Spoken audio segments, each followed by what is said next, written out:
Hello, hello, hello, beautiful people. It is great to be back with you again.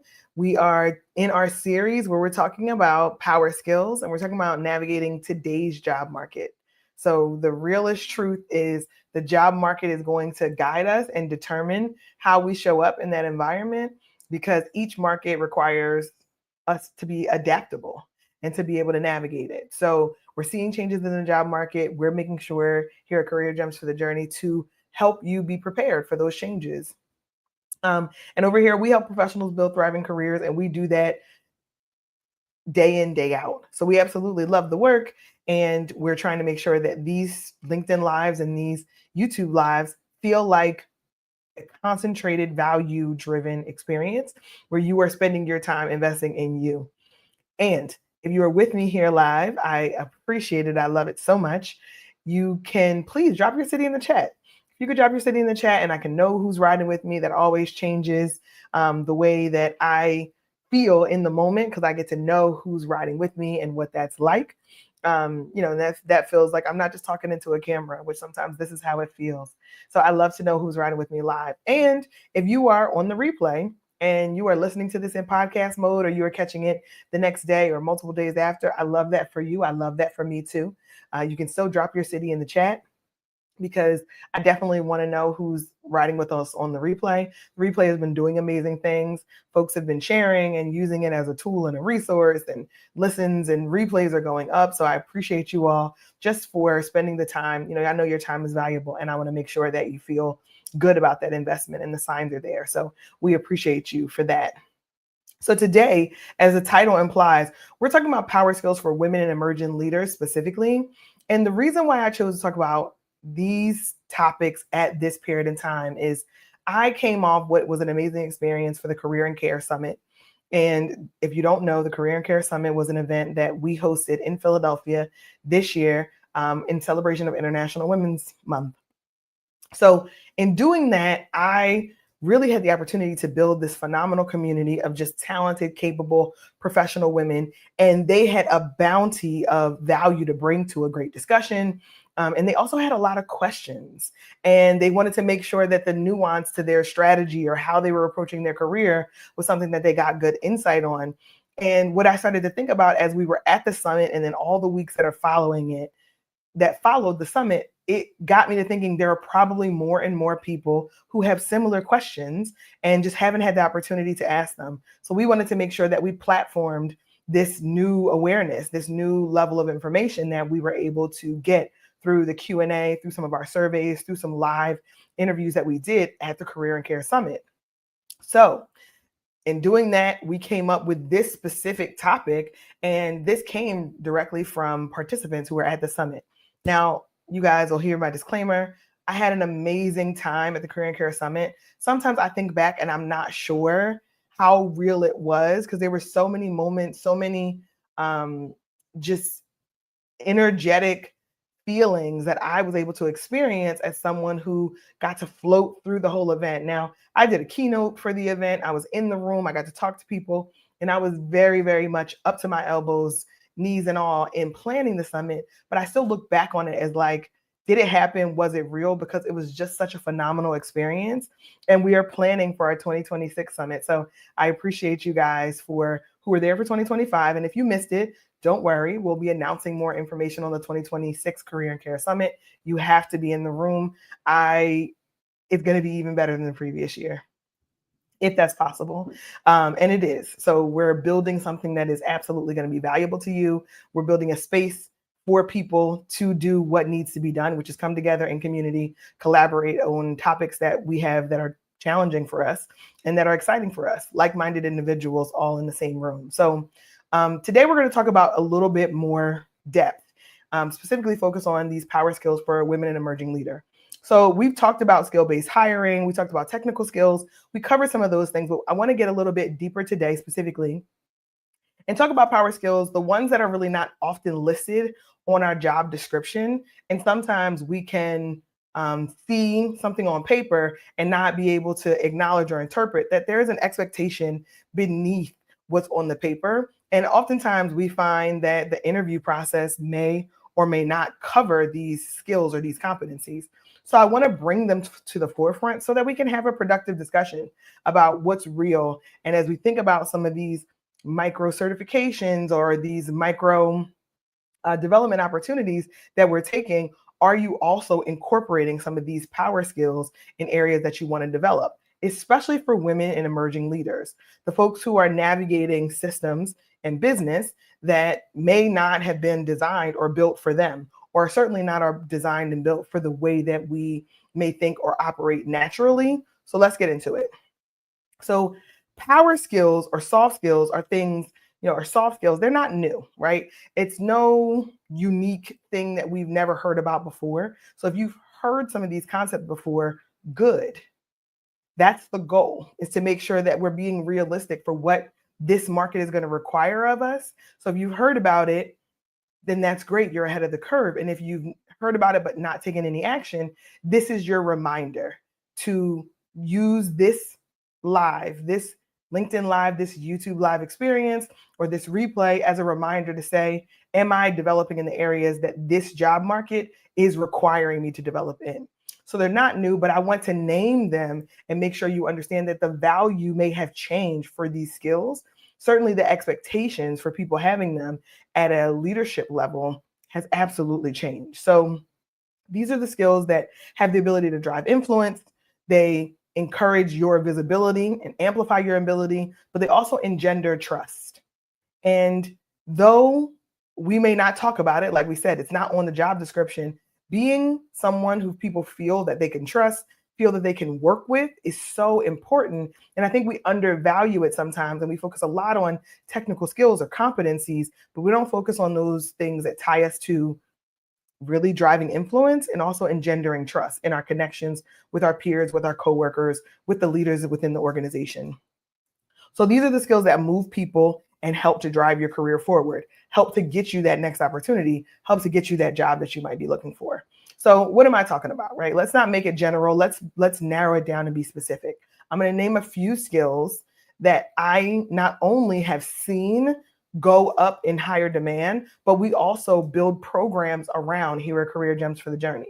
So we work with large corporate clients who are asking us to upskill their talent inside of their organization. You guys may have seen me posted about the Next Level Leadership Program, which is our trademark program that helps to upskill corporate leaders. And that program has been around for 3 years now. And some of our biggest corporate clients are specifically looking for competencies and capabilities, and it comes in the soft skill realm often. So I'm telling you, as an insider, for some of the largest organizations in the United States, they're looking for these skills, and I'm going to give them to you. So I'm going to just tell you 5, and then we're going to continue this discussion. I would love for folks to kind of take it in and then figure out what's next, right? Because we'll come back and we'll be back with you next week.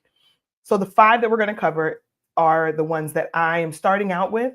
They are in no particular order, but they're absolutely important. So the first one is around strategic communication. As we think about strategic communication, it really comes down to, do you know what to say, how to say it, and when to say it? Do you know what to say, how to say it, and when to say it? And then here is the cherry on top. Do you know when to be quiet? Do you understand when you should say nothing and when you should let the silence speak for itself, or when you should be in active listening mode? Strategic communication, I can't say enough about knowing what to say, how to say it, when to say it, and when to say nothing.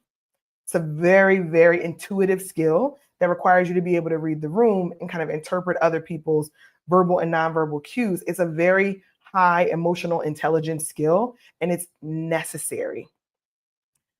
Number 2 is around negotiation. So I know oftentimes, you guys know, I love to talk about salary negotiation and compensation. I love it. I wrote the book on salary power moves. I hear you, navigating compensation negotiation. I hear you, but I'm not even talking about salary compensation negotiation. I'm talking about negotiating for influence in your day-to-day within your organization. Being able to have informed opinions and perspectives with your peers and use those informed opinions, those strategic styles of communication, those compelling arguments, those levers and leverage that you're giving and taking something in a negotiation on a day-to-day basis with your peers, with your coworkers, very, very, very important. And I'm not talking about arguing with people on the internet. Don't do that. I'm talking about in the boardroom, in the conference room, at the staff meeting. We're negotiating constantly. So recognizing that and using the skills of negotiation so that you can really build your influence within the organization, huge. Very, very, it's a massive shift to understanding people that have a level of self-awareness and a level of competence and confidence where they can go into a conversation and get to the best outcome for both parties on the foundation of a mutual respect. That's what negotiation is, and it's a very in-demand skill. It's needed in every sector, in all organizations. The third one is a little bit, you know, it's a little bit fleeting, right? Can feel hard to be able to define. So I wanted to make sure that I shared it today because many of us have heard that this is a development area of ours and we need to work on it. And it comes down to executive presence, right? It's how do you show up in the room that exudes a certain amount of trust and it exudes a certain amount of confidence in you by the others who are in the room. Now, this one is a high level skill. Executive presence comes through experience only. You cannot read up on executive presence. You cannot observe executive presence only. You have to develop this over time. And it normally comes built on the previous two skills that you have strong strategic communication, you have strong negotiation. That will then inform your ability to have executive presence or to demonstrate a level of executive presence. That comes along with poise, showing up in the room with clarity, not being frazzled or seeming desperate, or not demonstrating this idea of being overwhelmed all the time. Executive presence is a product of real competence and real confidence, and it can be developed. It's a muscle that you have to exercise over and over, but it's something that absolutely can be developed if you're willing to put the work in. So now we're at number 4. Number 4 is one that I feel like gets overlooked, and I'm just going to make sure that I say it out loud. Value creation. Value creation. Now, the way that I'm defining value creation is having the ability to build on top of something that already exists. Value creation, I am defining as having the ability to build on something that already exists. So what does that mean? If you have to come into an organization and everything has to be fresh, everything has to be brand new, you have to choose your own team, you have to choose everything about where they sit, what their goals are, what their objectives are, what they do, who they partner with, who their collaborations are. If everything has to be brand new and you have to determine it, then you don't have the ability to create value in the areas where something already exists. Very seldom do we get to come in and start with a clean slate. We work in large organizations, in academia, in nonprofit leadership, in corporate America. And oftentimes those organizations existed before we got there, unless you're designing a startup or you're an entrepreneur. So I define value creation as the ability to build upon what already exists. So you can assess where things are today in your organization or in your team or in your specific division. And then you can create value by building on top of what is already there, enhancing what is already there, modifying what is already there. Now, it doesn't mean you're going to keep everything that existed when you showed up there for the entire time you're there, but you have the ability to be able to see that you can build upon something that already exists. That's value creation. It is absolutely a mindset that requires active practice in assessing value and seeing everything and everyone as potentially having value. And it's just a matter of putting the pieces of the puzzle together oftentimes, or taking a step back to say, what's working, what's not working. Not this idea of it has to be pristine, I have to start fresh. I don't want to trick us into believing that we're going to be able to do that, but we must be able to create value within the organization based on assets that already exist, processes that already exist. Value creation is huge. And then the 5th one, and I'm going to leave you guys alone because I know this one has been deep, it's been meaty, which was my goal, is storytelling. So working actively to be able to tell the story of what your point of view is and to be able to connect the dots and bring other people along in your leadership, in your innovation, in your evolution. Being able to storytell and help people understand the why behind what you're doing and also be able to connect the dots is huge. It's so massive. It's so under acknowledged. And I see a lot of people doing a great job on it on social media, in some of the platforms. There's a lot of storytelling that's happening there. So there's a lot of examples of opportunity where you can practice this skill. It tends to be people who sit in customer facing functions tend to get better and better at this. So if you're not in a customer facing function, sometimes this skill is not something that you have to bring to the surface often. But if you're facing your customers, you have to be able to tell the story. You have to be able to get them on board. You have to be able to engender trust. And oftentimes storytelling, connecting the dots for people, bringing folks along is the way to go about that. So it's not just what you do. It's not just the logical 2 + 2 is 4. It's more, what is the story? What are the feelings that we're trying to evoke? What is the information that's not on the page that we have to get better at amplifying and showing up, filling in the gaps for people? And that happens when you do a great job storytelling. So I'm going to do a quick recap of those 5 skills. Skill number 1, these power skills for women and emerging leaders specifically. Number 1, strategic communication. So knowing what to say, how to say it, when to say it, and when to be quiet.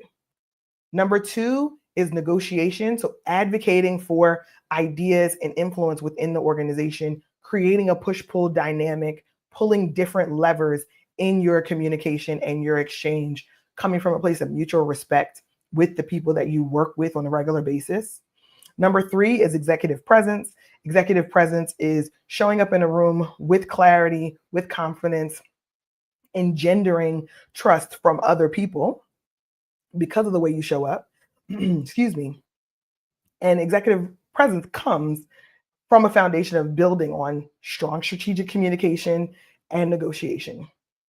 It is a product of the work that you've already done. You cannot read up on this. It is a product of actions taken, results delivered.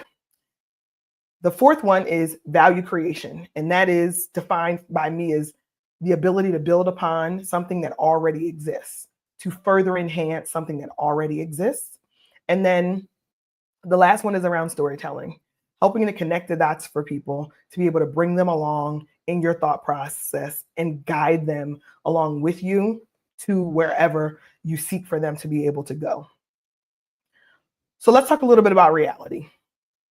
We know these 5 skills now. We've highlighted them. We've walked through them. The truth is, if you have not been taught these skills, or you haven't even been told that you need to have these skills in order to navigate the next level, that's why you're here. You're here to listen. You're here to learn. You're here to get insider information on what's happening in order to progress your career in corporate America, nonprofit, or academia. That's why you're here. So you're in the right place. No need to be backwards looking and why didn't I know before? We're here today and I want to help us move forward. And you can go deeper into these directly by collaborating and working with an executive coach. I absolutely encourage it. I personally am a proponent of it. I've had a coach. I coach other executives. It's actually probably the part of my job that I enjoy the most. And if you're looking to build these skills, there are ways to be able to do it. And you can navigate that through your own process over time, or you can supercharge and accelerate that process by working with an executive coach.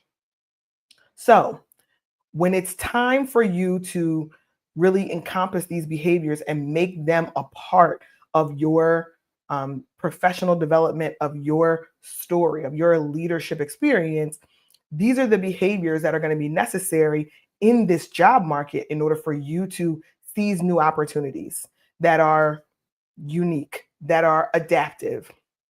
So here's today's gem. Today's market is about agility and adaptability. I'll say that again because I almost got messed up saying it. You can laugh, that's fine, because I'm about to laugh at myself. Today's market is about agility and adaptability. The only way, or one of the very, very few ways to excel and to grow in this market is to continue to learn the systems of business and industry. The only way to be agile is to learn the system and to feel comfortable navigating within that system. Now, we can argue that the system doesn't work and the system should change, and all those things can be true. The fact of the matter is, the system is what it is today, and I want us to be able to successfully navigate this system as it is today. And these are the methods and tools that we're going to put in place in order to do that. And here's a gem on top of that. The only way to change a system that I've seen successfully is either to build something completely independent or to change it from within. If you've already dedicated a certain amount of your professional life to a system, academia is a system, nonprofit leadership is a system, corporate America is a system. If you've already dedicated your professional life to navigating those systems, fine-tuning and getting better at navigating those systems is a real enhancement. Navigate them, and then from a position of power, make the changes that you see fit. Create shifts, change culture, influence from inside of the system that you've now learned and you're better at navigating. So we can't deny that the world operates in systems. As frustrating as it can be, we can't deny it. So I'm encouraging us to study the systems, learn up on them, navigate them successfully, and then figure out how we use that influence from that successful navigation to do what we think is right, to change culture in a way that's going to be positive, and a way that's going to be productive, and a way that is going to execute a vision for what the future systems are going to look like. So here is your assignment. I love to say, if you stay ready, you don't have to get ready. So we are making sure that we're thinking about those 5 skills, and we're figuring out ways to be able to practice those skills on a consistent basis. So negotiate something with your coworker. Negotiate who's going to take a responsibility, who's going to take a leadership role, who's going to run a meeting. Negotiate that within your organization. It doesn't have to be about money or compensation. You also negotiate non-monetary things, and it happens every day. Anytime we're in a discussion, we're practicing negotiation and influencing people. So actively think about, how can I better influence people? So that's number 1, practice negotiating something. Number 2 is practice the art of storytelling at the same time. A lot of times we think about opportunities and we want the spreadsheet to tell us everything, or maybe the PowerPoint deck to help us inform the story, or the Canva deck to tell the story, or the Tableau dashboard to tell the story. You doing the work to fill in the gaps, to tell the story holistically, using the visual aids, using these other tools, is an active way for you to feel like you can master the skill and you can enhance your ability to bring people along, which engenders trust. So that's the goal. Practice storytelling using the prompts and tools you already have, but make sure that you put more texture, more color, more detail that's going to help people get to a similar conclusion that you've gotten to. It takes work. It can absolutely be frustrating to feel like people don't understand, or maybe intentionally are misunderstanding you. If that's the case, those are not your people. You can't stress about those people. You have to storytell and influence the people who are your people, who will help you advance the process forward. And to practice the skill on a consistent basis at your next staff meeting, at your next town hall, is absolutely something that I recommend we all do. And the last one is set out to learn something new. Set out to learn something new. I had to look to the side today. I had to side look, because when I think about the limitation that people are putting on their own learning, and this fixed mindset that often comes from a limited belief system or a scarcity mindset, it normally makes people positioned not to lead with curiosity, not to be motivated, to be unmotivated to learn something new. I want all of us to be in a place of a growth mindset where we are learning something new consistently. That's why you're here, because there's an opportunity to learn, there's an opportunity to grow in this interaction, just in this 25 minutes that we're going to spend together. So set out to learn something new. Learn something new about yourself, learn something new about your function, learn something new about your company, learn something new about your division. Learn something new. Set out to learn something new. just to create an opportunity to exercise in your mind that curiosity still exists. And being curious, being of a growth mindset, allows you to perceive yourself as evolving real time, as agile and able to navigate this wind that we're navigating in the market, as well as what will come. It comes from a belief, and curiosity is necessary in order for you to see that as overcomable, to see this as achievable, to see your goals as possible. So I'm not going to jump deep into the mindset space today because we're talking about some tangible skills. I love this discussion. I really, really hope that you all will let me know if something sparked interest for you, or you heard something new, or something really rang a bell and you're going to take action on it. Drop that in the comments.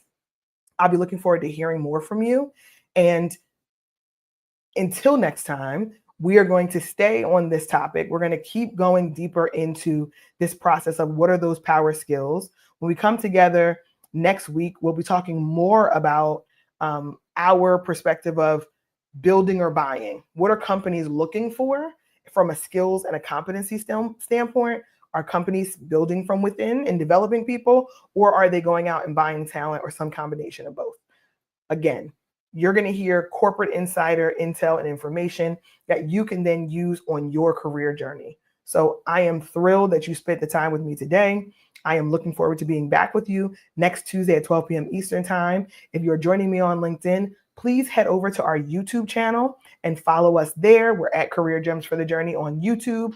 Like and subscribe over there. You're going to see even more exclusive content headed over to our YouTube channel. And we really need your help to be able to build up that momentum, because there's amazing things that come on the other side of having a community on that platform. So looking forward to seeing you all next Tuesday at 12 p.m. Eastern Time. Until then, make your journey work for you, and I'll see you then.